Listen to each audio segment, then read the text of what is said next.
Alright, so if you've been living under a rock, yesterday Valve just announced a ton of new hardware, so let's go through it and see what's going on. And first thing is the Steam controller.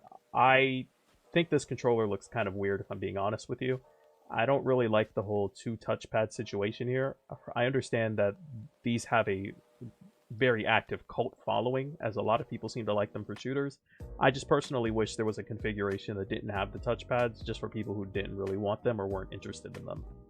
I also do think that having the puck double as a charger and the wireless dongle was very creative of Valve and makes things very convenient, as when the controller battery dies, you don't need to finagle around with plugging in a USB-C cable. You just attach the puck to it and just keep going. Also, magnetic thumbsticks. I don't understand why these aren't standardized yet, as both Sony and Microsoft seem to just not use them in their controllers, as I've already gone through 2 PlayStation 5 controllers because the sticks just end up drifting. It's really fucking annoying if I'm being honest. Next up is the battery life. I saw that they had it, yeah. So here it is right here. 35 hours. I don't really believe them. I'd like to see some independent testing. I don't believe them at all. The controller with the longest battery life I've personally used was the Wii U Pro controller, and that thing had damn near 80 hours of battery life if I recall correctly, but also that controller didn't have much going on. So that 35 hours I would love to see tested. Next up is the Steam machine, or the GabeCube as some people would like to call it. So I think the price on this machine is going to make or break it.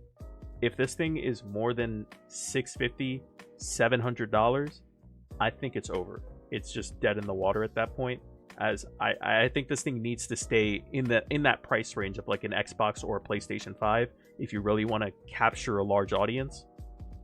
And with this releasing, I do think this is going to have a crazy impact on the Linux gaming space, as if a ton of people get this and buy it, I think developers like DICE, Ubisoft, like Epic Games, they're going to have to start looking at the Linux audience as a legitimate audience and ask themselves whether or not they're leaving money on the table by not allowing Linux players to play their games, as, in case you aren't aware, a lot of these games with kernel level anti-cheat on Windows just don't work on Linux at all.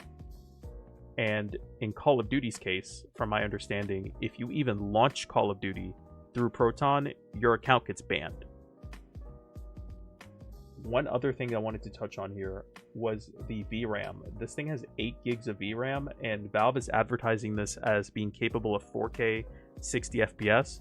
Now, I would love to see independent benchmarks, as I'm going to be quite honest, I don't believe them.